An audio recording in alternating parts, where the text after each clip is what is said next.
Hey, everybody. Welcome to this edition of Turnaround Marriage. We are so excited to share with you today a powerful subject. And we're going to talk about turning conflict into closeness. Now, some of you are like, what are you talking about? We'll talk about it, and we'll make it really clear about how it's actually possible. A lot of people say it can't even happen.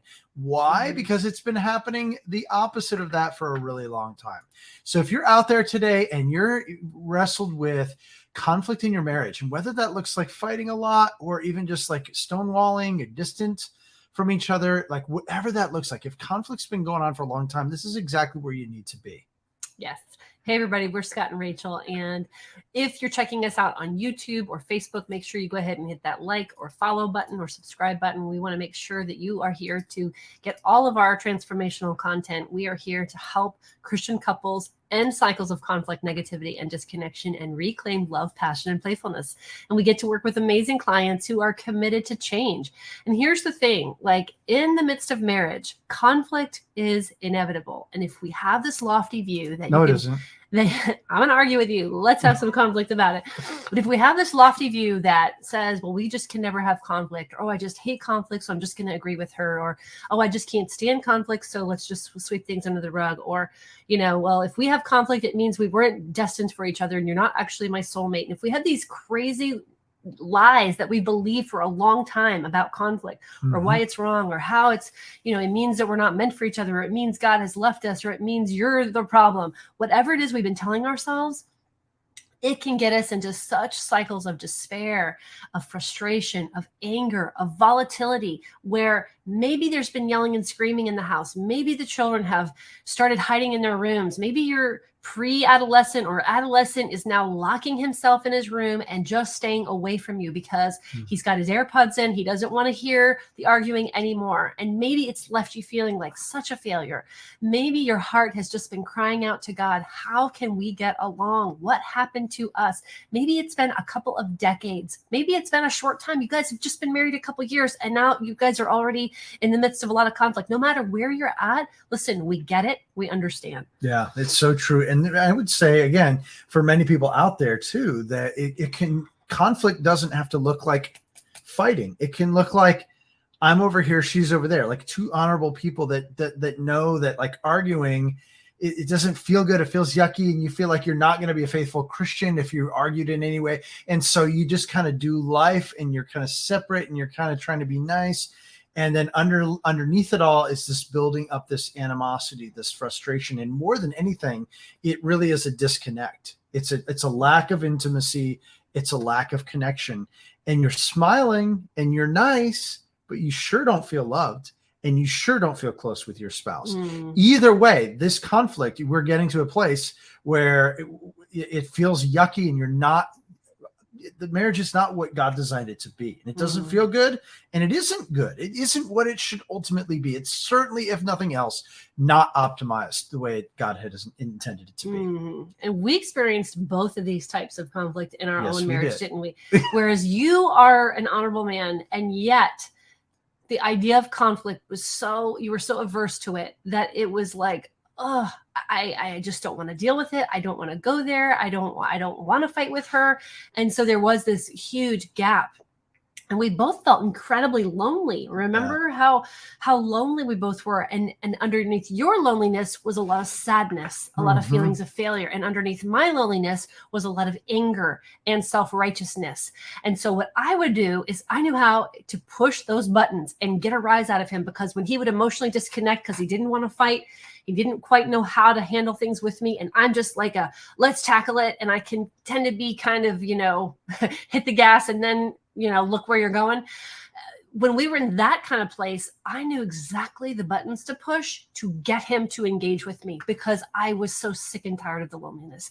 And so I could push just the right buttons to get that rise out of you. And then here we go. At least we're having some contact. At least you're talking to me, even if it's very ugly, very dysfunctional, and our kids used to hide in their rooms. It's heartbreaking when we think about it now. But guys, if maybe that's where you're at, where there is either one of you likes to withdraw and just not fight, but you don't want to talk about anything. You don't have the emotional reserve to be able to actually go there.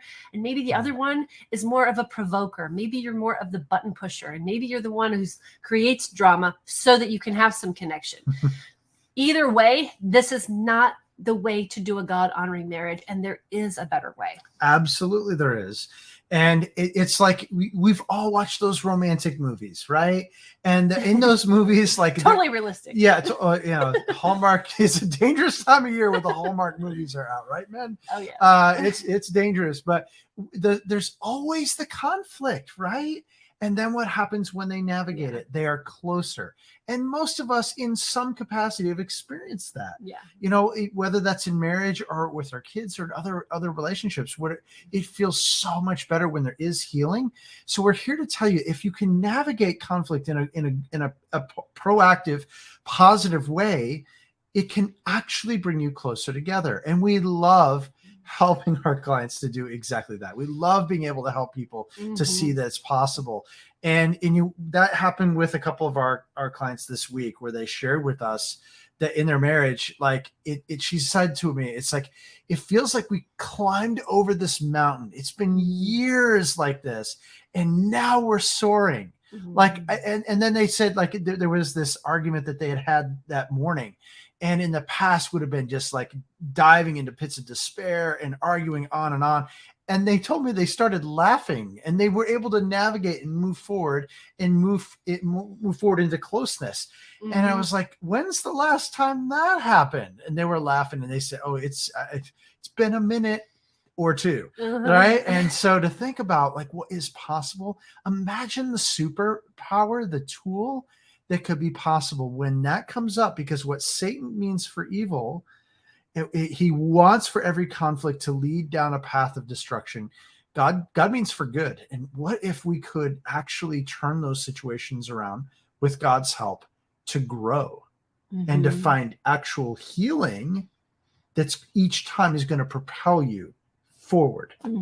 Yeah, because that couple has dove in and they've done the work to learn a new way to do it, to learn a new way to respond, to learn a new way to use their words, their emotions, their mindset, what they're telling themselves over and over again. Yeah. And it's been so powerful to see these two honorable, respectable professionals, well known in their community, but behind closed doors, it just wasn't what they profess. And it wasn't the way that their faith had said that they need to be showing up. And so there was this level of guilt and shame around that as well. But to see them so committed to learning a new way of doing things, to dive in and do the work, look in the mirror at each of themselves rather than blame you, it's your fault, get defensive. Well, I do because of you, right? And to learn this new way to do it was so powerful.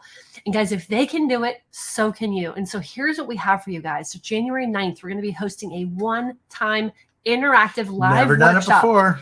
A live workshop where we're going to give you guys so many tools. We're going to walk you through some scenarios and situations, and we're going to show you how to turn that conflict into closeness. We're going to help give you the tools so that you have some actual tools in your tool belt that you can start using in your marriage right away, so that instead of the arguments escalating, and instead of you getting triggered, and instead of spiraling or slamming doors or breaking things or one of you storming out, you can actually learn how to feel closer as a result of the conflict, how to actually grow in intimacy and connection, how to actually feel like the two of you are now on the same team and the same page. And we want to do that with you guys live on January 9th. Yeah, it's going to be awesome, because it's not like, what is not lacking is like information flow.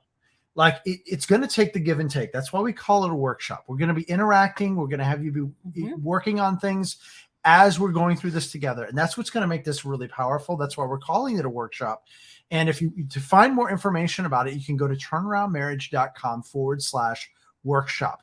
And this is going to be not only super powerful, there's going to be an opportunity at the end to ask questions. And we're just encapsulating, packing in as much as we possibly can so that things can radically shift. And when one of our clients just said to us, like, I can't believe how much transformation has happened.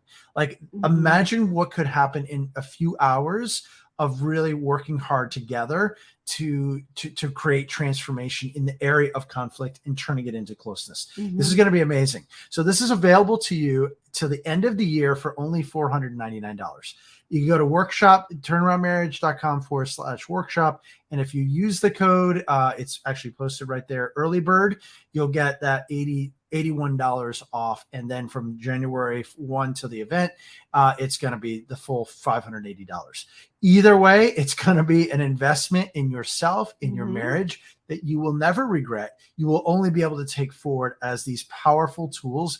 Imagine what it could look like, my friends, if we could actually turn around all those moments of conflict into, instead of keeping you stuck for days and weeks and months and even years, propelling you towards the mission that God has for you together. Imagine what that would be like. And what would that even be worth, my friends? We could easily sell this workshop for like $2,100 based on the sheer number of tools, tips, strategies, and insights that we're going to be packing this workshop with. And again, we want to provide this at just such a fraction of the investment so that it is accessible for everyone. What a fantastic gift you guys can give yourselves. Or friends or your kids. Yeah. And so again, you can go to turnaroundmarriage.com/workshop and get the tools so that 2023 can be the year that you learn how to implement and use these tools to turn conflict into closeness. So guys, if you're sick and tired of fighting, if you're sick and tired of those ugly words that have flown off of your mouth, if you're sick and tired of festering the bitterness, the frustration, the anger, the resentment, if you're sick and tired of feeling lonely, if you're sick and tired of avoiding conflict and not really being honest and not knowing even how to broach certain subjects because the way your spouse is going to respond or the way things have gone in the past, this is for you. Go to turnaroundmarriage.com/workshop. We will see you on January 9th. Looking forward to seeing you. Let us know if you got any questions. God bless. We'll talk soon. Bye, guys.